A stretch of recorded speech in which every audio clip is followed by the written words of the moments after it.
Le chapitre qu'on va voir aujourd'hui, c'est la répartition des contraintes en profondeur. Les documents de référence pour ce chapitre, la mécanique des sols, l'Université catholique de Louvain de Déhagueur de 2001. Ensuite, la géotechnique en mécanique des sols, tome 2 de l'Université de Liège de Aubert Charlier 2007. La déformabilité des sols, tassement consolidation de Jean-Pierre Magnan. L'auteur ouvrage intéressant, c'est l'introduction à la géotechnique de Jean Lafleur de 2006. Et le dernier ouvrage à consulter, c'est le cours pratique de mécanique des sols, tome 1, plasticité et calcul des tassements de Coster et Singlera, de 1983. Ce sont des références que vous connaissez déjà pour la plupart. Nous avons vu l'année dernière les contraintes dans le sol. Nous avons vu la contrainte totale. Qui peut me dire comment se répartissent les contraintes dans un sol? Je dirais que les contraintes se répartissent généralement au niveau des grains du sol et aussi de l'océanat. On n'avait pas pris en compte les contraintes sur l'air. C'est plus sur l'eau et puis sur les grains du sol. Comment s'appelle la contrainte dans la phase gazeuse? Dans la phase gazeuse, on appelle cette contrainte la pression de l'air ou bien la succion dans un sol. Comment s'appelle la contrainte dans la phase liquide? La pression interstitielle. Pression interstitielle de l'eau ou bien la pression de l'eau. Comment on appelle la pression dans la phase solide? La contrainte effective. La contrainte effective. Ce sont toutes ces contraintes que nous avons vues l'année dernière. Nous avons vu la contrainte totale, la contrainte due à l'air, qu'on appelle la succion ou bien la pression de l'air. La contrainte due à l'eau, on appelle ça la pression interstitielle de l'eau ou bien la pression de l'eau. Et la contrainte due au grain des sols dans la phase solide, on les appelle contraintes effectives. Dans un sol global, si on considère que le milieu est continu, sans distribution entre les phases solides et liquides, donc on va considérer la contrainte totale. Dans un sol complètement saturé, ça veut dire quoi? Les vides ne contiennent que de l'eau. Dans ce sol-là, tous les vides sont remplis d'eau. À ce moment-là, on est à combien de phases? 2. Le sol est biphasique. On doit regarder la contrainte dans la phase solide et dans la phase liquide. La phase solide est responsable de quoi? C'est la phase qui est responsable de la transmission de la contrainte de cisaillement. C'est cette phase-là qui transmet la contrainte de cisaillement.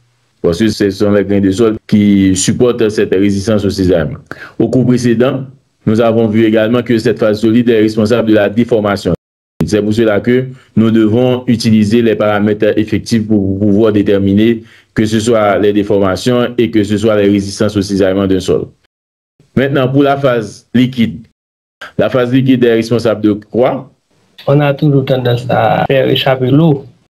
C'est que l'eau n'est pas vraiment responsable de rien, sauf que l'eau s'ajoute au cas de déformation. Parce qu'avec l'eau, on peut dire que notre sol n'est pas stable, ou du moins est stable pour la construction.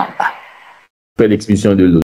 L'eau doit expulser dans le cas de la déformation parce que l'eau est incompressible. Et de même que l'année dernière, nous avons vu en résistance au cisaillement, nous avons dit que l'eau ne reprend pas le cisaillement. Donc à ce moment-là, ce sont les grains de sol qui vont reprendre ce cisaillement-là parce que l'eau ne cisaille pas. Nous savons que l'eau est incompressible. Il n'y a aucune résistance au cisaillement dans le cas de l'eau. L'année dernière, nous avons vu le postulat de Terzaghi. Nous avons dit que les contraintes transmises dans le squelette des grains solides du sol, ce sont des contraintes effectives, ce sont des paramètres effectifs. Et nous avons dit également les seules contraintes pouvant exister dans l'eau sont les pressions. Donc, quelle contrainte? C'est la pression interstitielle de l'eau. Ce postulat de Terzaghi, que Terzaghi a démontré vers les années 1920, nous montre que sigma prime, la contrainte effective du sol, va être égale à la contrainte totale moins la pression interstitielle. Et ensuite, que la contrainte de cisaillement effective va être égale à la contrainte de cisaillement de manière normale. Quel étudiant peut me dire quels sont les paramètres qui s'annulent dans notre cas, dans ce postulat de Terzaghi? Donc, dans ce système d'équation, quels sont les paramètres annulés?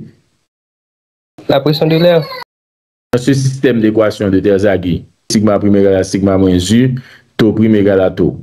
Donc, quels sont les paramètres annulés dans le cas général? Après ce postulat de Terzaghi, si on regarde le cas général, donc on a ce système d'équation qui nous donne les contraintes normales et les cisaillements. Les contraintes effectives Nous avons démontré que cette contrainte effective est liée à la contrainte totale moins à la pression interstitielle, mais ce qui est annulé, c'est la pression. Quelle pression qui est annulée, c'est la pression de l'air.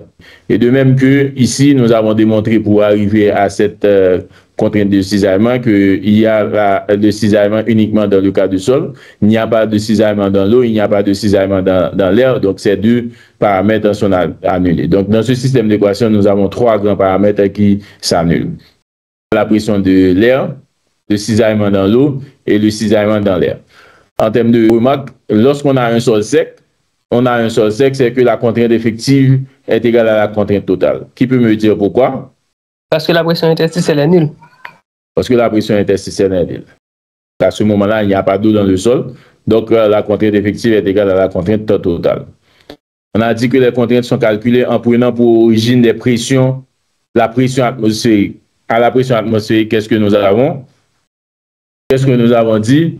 Dans la majorité des cas, on peut considérer que l'air présent dans les vides se trouve à la pression atmosphérique, ce qui se traduit par l'hypothèse que la pression de l'air à la pression atmosphérique est égale à quoi? 0. Deuxième remarque, la contrainte effective ne représente pas les efforts réels entre les grains qui sont ponctuels, mais une valeur moyenne. Troisième remarque, dans les sols secs, les contraintes effectives sont identiques aux contraintes totales.